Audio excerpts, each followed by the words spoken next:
Jadi sebab itu para muslimin muslimat sekalian, malam ini syarahan kita adalah untuk mencetuskan kepada diri kita masing-masing bahawa solat yang kita lakukan 5 waktu sehari semalam, tak termasuklah yang sunat, itu adalah satu tanggungjawab kita untuk memperbaiki solat kita menjadi solat yang lebih berkualiti, solat yang lebih khusyuk. Kerana itu Nabi SAW dalam satu sabda yang lain, tuan-puan sekalian, Nabi sebut begini, "Idza qumta fi salatik," kalau kamu telah berdiri untuk menunaikan solat kamu, "fasalli salata muwadda'in," maka hendaklah kamu solat selamat tinggal.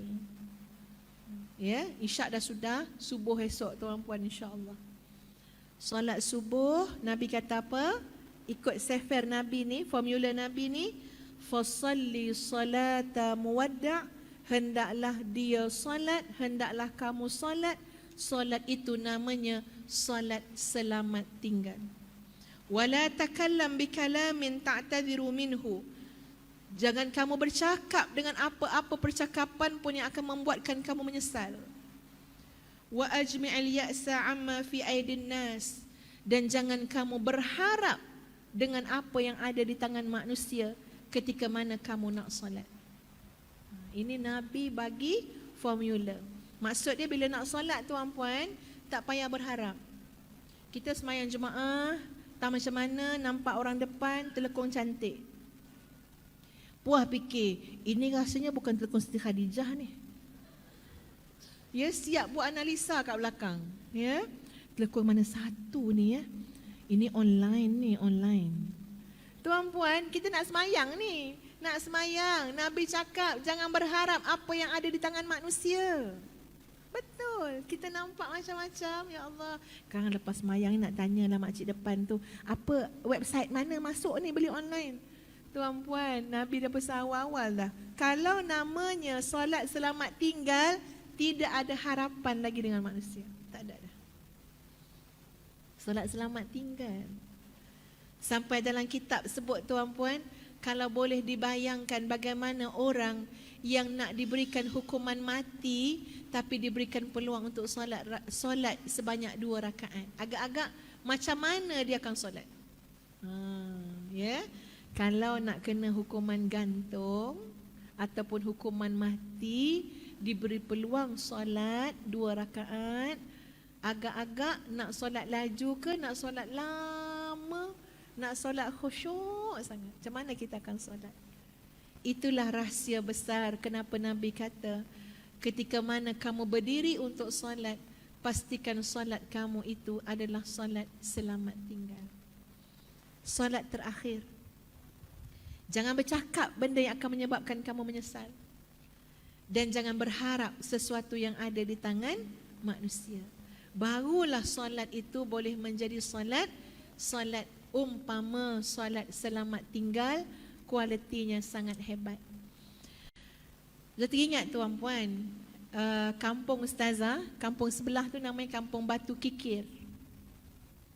Ustazah ceramah dekat kampung sebelah. Kampung Ustazah namanya Kampung Kuala Jempol. Jadi pergi ceramah kat Kampung Batu Kikir. Sebab sebelah-sebelah kan. Jadi ayah Ustazah hantar Ustazah pergi ceramah naik kereta. Ayah Ustazah bawa kereta. Ustazah jadi penumpang. Habis ceramah, Ustazah dijemput makan. Lepas makan, Ustazah nak balik. Bila nak balik, Ustazah pun tanya, mana ayah Ustazah? Jemaah-jemaah masjid jawab, ayah Ustazah dah balik. Jadi Ustazah pun call Abah, kenapa Abah balik dulu? Abah kata Abah lupa bawa Ustazah. Jadi nak buat macam mana drivernya lupa. Ustazah kata tak apalah Abah. Abah dah lupa nak buat macam mana. Abah kata perlukah Abah datang balik? Jadi ada satu tuan haji kat masjid tu kata, tak payah Ustazah, biar pakcik yang hantar. Rupanya ada hikmah tuan-puan. Masa pakcik tu hantar Ustazah, dia naik dengan isteri dia. Dia cakap macam ni, Ustazah kat belakang, Ustazah, Ini isteri baru Pak Cik ni. Dengar sampai habis, jangan keluar sekarang. Takut tak puas hati. Ustazah, ini isteri baru Pak Cik ni. Ustazah pun kata, oh ya ke Pak Cik? Oh ya ke, Alhamdulillah. Ustazah pun tak tahu isteri baru tu isteri kedua, ketiga kan. Tak berani nak cakap kuat-kuat sangat. Alhamdulillah tu. Lepas tu Pak Cik tu pun kata, isteri Pak Cik yang pertama dah meninggal. Jadi Pak Cik kahwin lain. Oh, maknanya bukanlah poligami tapi yang pertama tu dah meninggal. Pak Cik tu pun cakap, dia kata, Ustazah, mak cik ni yang pertama yang meninggal tu meninggal dengan sangat mudah Ustazah. Dan Pak Cik sebagai suami jadi saksi banyak amal soleh yang dia telah buat. Ustazah kata dengan dia, meninggal macam mana Pak Cik? Tuan Haji. Dia kata, Ustazah, Pak Cik keluar daripada rumah, lepas dia bagi Pak Cik makan, apa semua minum, Pak Cik keluar tu dia sihat. Dia sihat. Salam kan, Pak Cik pun pergi. Dia tak ada sakit apa Ustazah. Bila Pak Cik dah pergi tempat-tempat lain, tiba-tiba anak telefon, ada orang datang cari, bagi tahu macam ni. Abah cepat balik bah. Mak cari abah, mak kata mak dah nak meninggal. Jarang tuan-puan ada orang ajak balik macam tu tau. Tuan-puan kalau nak suruh cepat balik, cuba cakap macam tu. Bang, balik cepat bang, saya ni dah nak meninggal. Yang ini kes betul. Jadi Pak Cik tu kata, tak pernah pula Mak Haji ni sebut perkataan macam ni. Tak pernah selama kahwin. Jadi anak ni kata, bah betul bah, mak dah terbaring. Mak kata mak dah nak meninggal sangat dah ni, abah balik cepat. Jadi katanya Pak Haji tadi, saya balik Ustazah.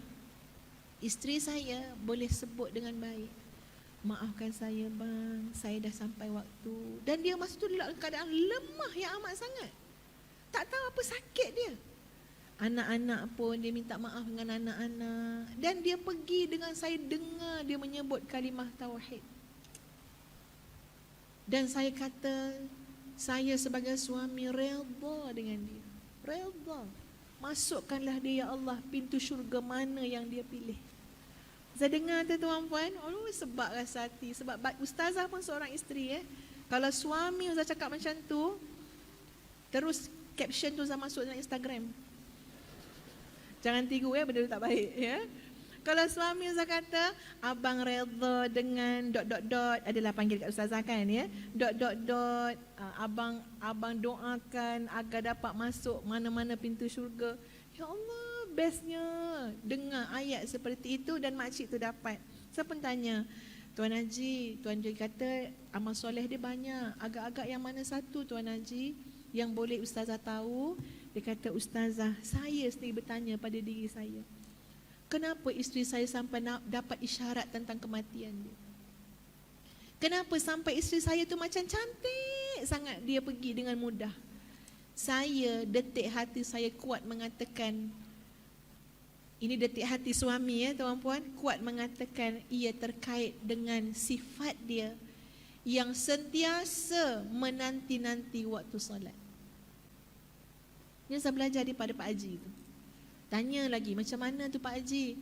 Ustazah, isteri saya Ustazah, Zuhur 1.20, 12.45, dah siap ambil wuduk, dah baca Quran. Kalau dia nak pergi masjid, dia pergi. Kalau tak pergi masjid, dia bentang sejadah. Sekarang pukul 3, 3.30 dah keluar dah perkataan. Dah nak masuk asar dah ni 3.30 cakap macam tu. Kita terbalik tuan-puan, 4.30 tanya Zuhur dah masuk ke belum? 3.30 dah nak masuk asar dah ni. 3.45 ambil wuduk, standby, siap. Itulah isteri saya Ustazah.